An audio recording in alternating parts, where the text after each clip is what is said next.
Okay, now what last week we were going to get into designing, and I think we're going to get into it a little bit now because it's time to daydream.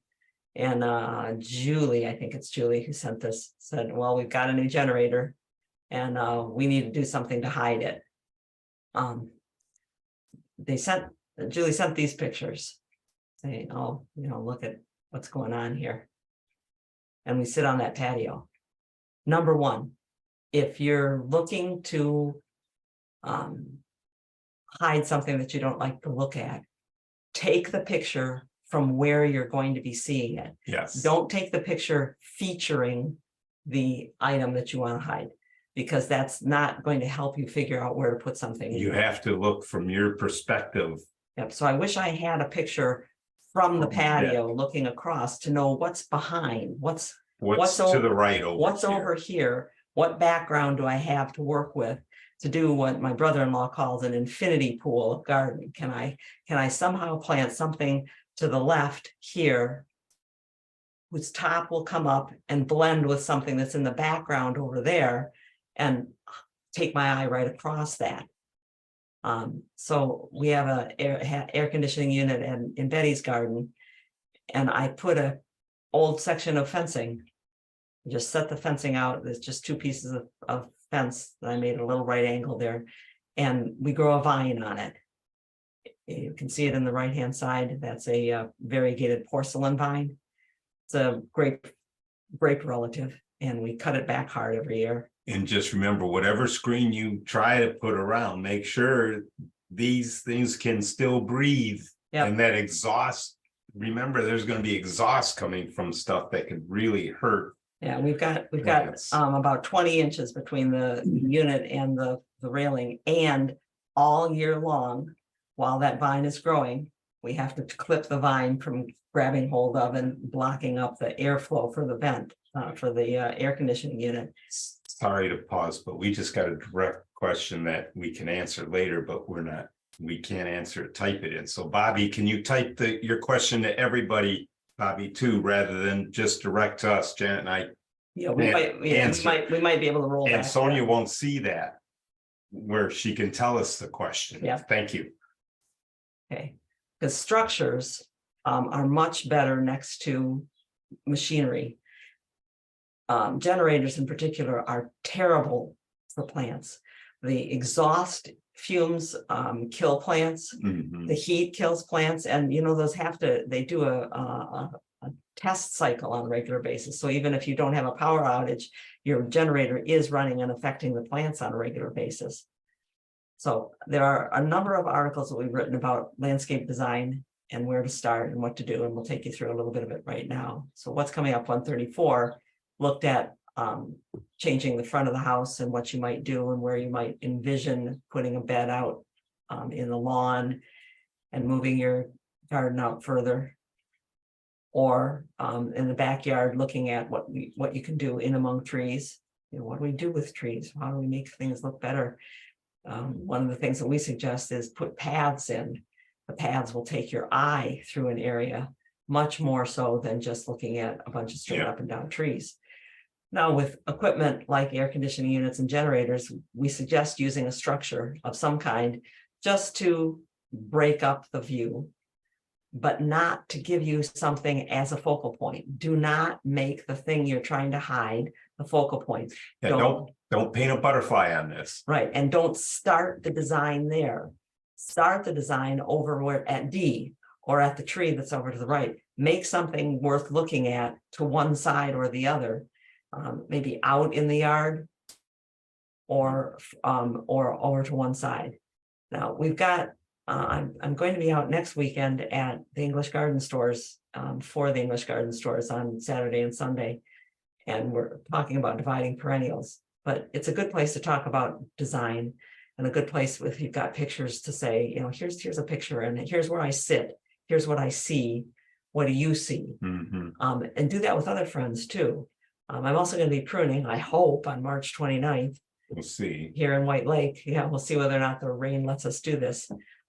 We've got our calendar active again on the gardenatz.org site. If you go there, right on the home page, it'll say where we're appearing, and you can click there and have a calendar that says where you can join us. But come talk to us about design, because it's not easy to talk about design. We might have an additional pruning date on Sunday morning before the Clinton Township English Garden Store. It's David. Are you there, David, this morning? David emailed to say my yew has been creeping and I'm wondering if I can cut it back. David is an arborist, but arborists don't always do bushes quite the same. And I said, well, if it's healthy, you can cut it back. Sure, it used to come back just fine. He said, oh yes, it's healthy. Then he sent me the pictures. So first he said it's healthy, then he sent the pictures. And I have to say, David, this is going to be a challenge. So if you have a yew that looks like this and you want to know how to cut it back, you can send us an email and we'll give you the particulars of where we're going to be. And we'll see you next Sunday morning. See if it can be done or not. Yeah. We could look at a picture and think and say, well, maybe we could do this, but until you see the real plant. Somebody's been sharing that one a lot. Yeah. This is the end of season 3.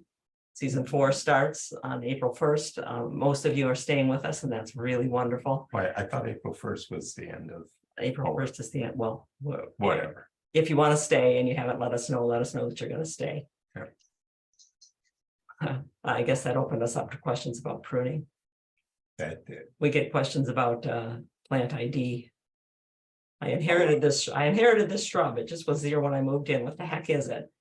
Oh, that looks like a Russian olive to me. We kind of thought it might be in a hawthorn based on the spines, but then the buds didn't work and the bark didn't work to be a hawthorn. Yeah. So we'll keep going. Got another little bit of design to talk about. Look at the spots. The name maculata in a plant name means spotted, and that's Geranium maculatum. So many times I walk by it and I go, what was wrong with that plant? And nothing. You realize, no, not anything. The spots aren't so visible later in the year. So I'll hold questions till the next round. Oh, no, go ahead now. Sorry. Great, excellent. We have a couple of follow-up questions about the compost section. Judith is curious about how many inches of compost should be applied for nutrition and how much for mulching plus nutrition. We've put as much as 8 inches of compost on the garden. So, asking how much, it kind of depends on what you want to do. Compost is a lot lighter and fluffier than mulch. Right, and it's going to break down as time goes by. So you can put on 8 inches of mulch and it's going to decompose into 3. So if we're just compost, yeah. If we're just composting because we want to keep the soil rich, we're just going to put on 1 inch of compost. Maybe not even that much. We're just adding organic matter, because most of our beds we're adding organic matter in a sheet compost. We're putting leaves and things down on the soil all the time continuously. But when the soil is pale or it's losing moisture too rapidly, then the compost is going to help. And if I can dig it into to some extent, because that 8 inches of compost that we added in a bed underneath trees, and we ended up, as we dug the whole bed to plant everything, we mixed it in. Just putting 8 inches of compost on top of something, you're going to end up with that perched water table problem. You got to break up the whatever you're putting it on, break it up. Yeah, an inch is good. I was just looking. And then Pat was saying, should you add compost every year to large containers of potting soil for growing tomatoes and cucumbers, and how much could be added there? I think same thing. There's you can add as much compost as you're willing to put into your containers, right? Yes, and some discussion with Tom Cathy there in New York. He was putting things in every year. I said, I don't think you need to put them in every year, but you can. It's just compost. It's just organic matter. So you can, but you don't necessarily need to. And some of these things that are grown for a long time in a pot, Anne sent a picture of her beautiful little Rhode Island red Japanese maple that she grows in a pot. And it's been in the pot for 3 years. It can stay in that pot indefinitely, but at some point when it's full of roots, you're probably going to have to drill holes to get compost to work its way down in. Yeah. And that's fine, whatever it takes. In terms of hiding and screening, Gretchen's asking about any non-invasive vines to plant on an arbor in a shady area. Non-invasive vines on an arbor in a shady area. What do we have out Well, we have a couple of Um, different kinds of clematis, and we got a kiwi vine. The kiwi vine. Yeah. It won't get the white and pink as much, but it does pretty good out there. The clematis has done fairly well. You might try some of the larger, but not the autumn clematis, but some of the smaller flowered, larger clematis, like Viticella. And they're not going to spread around, and they can grow in the shade. They're not going to bloom very well in the shade, but they Yeah. can grow in the shade. Kiwi vine will grow in the shade. Again, it won't turn its colors that it could turn, and it's not going to fruit and flower very well in the shade. But vines in the shade tend to be invasive, because vines in the shade evolved in the shade to climb up and out of the shade. Yeah. So ivy, Virginia creeper, poison ivy, and It what's was the wisteria. Yeah, they're all trying to get out, and they all tend to be that invasive. So I would go with kiwi, maybe a honeysuckle vine, as long as the air moves pretty well. The old-fashioned honeysuckle vine that has the yellow flowers, not the hybrid type. It's Lanicera peckeradii. Oh, that's the hybrid. Yeah. Therese is asking about a sweet potato vine. I think, don't they like sun a little bit more? I always have them in the sun. For colorful leaves, they do need to be in the sun, and they are for us an annual. Yeah, sweet potato vine will grow in the shade, but it won't have the nice color that it should have, or that it could have in other places. What other vines are there? Well, maybe while you're thinking about vines, Susan has a hand up. Let's see what she has to say. Susan, go ahead. Sure.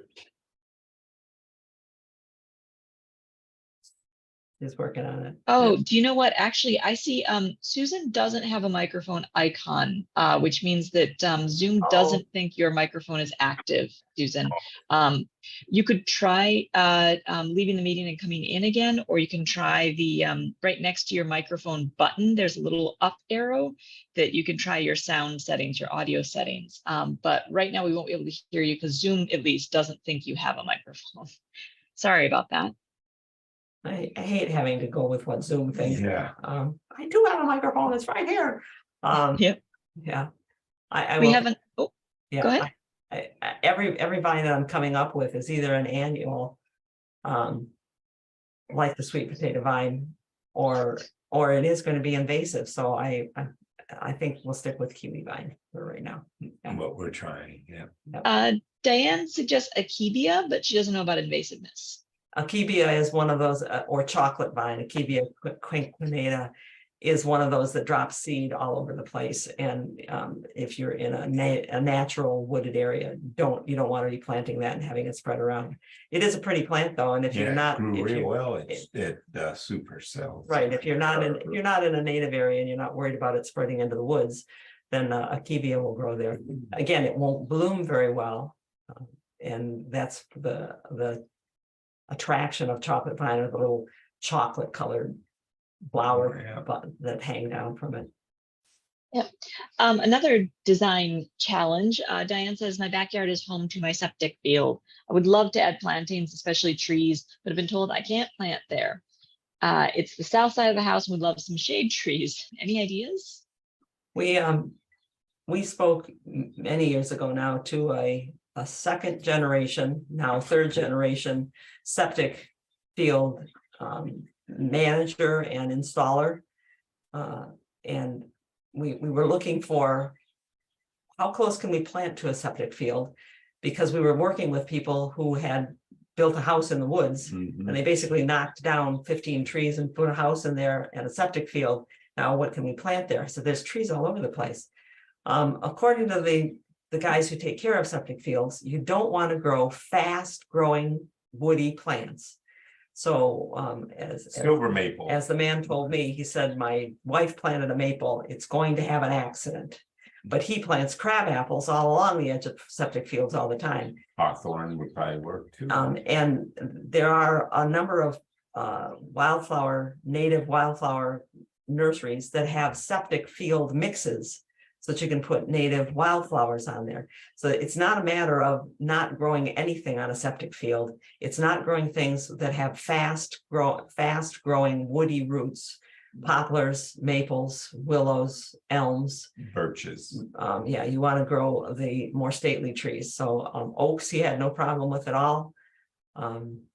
So you can definitely plant there and just make sure that you're when you're doing the planting, if it's an old septic field, as ours is, they tell us that our septic field in our property here is original. I'm not sure that it is original, but it's older. It means it's going to be dug up soon. So we're not planting in the area that we're pretty sure is going to get dug up when the field has to get done. Once that field gets redone, and now it's going to be good for 30 years, we're going to plant on there.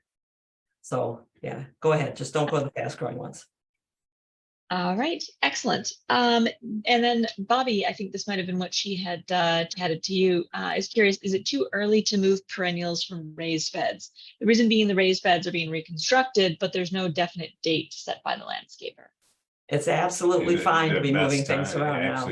Absolutely fine. Especially in a raised bed where you're not worried about stepping and mashing the soil down, unless that raised bed is within a bed. Yeah. I have no qualms about moving things around. So if the soil is workable, or if you can protect the soil while you do it, go ahead and move them now. Yep.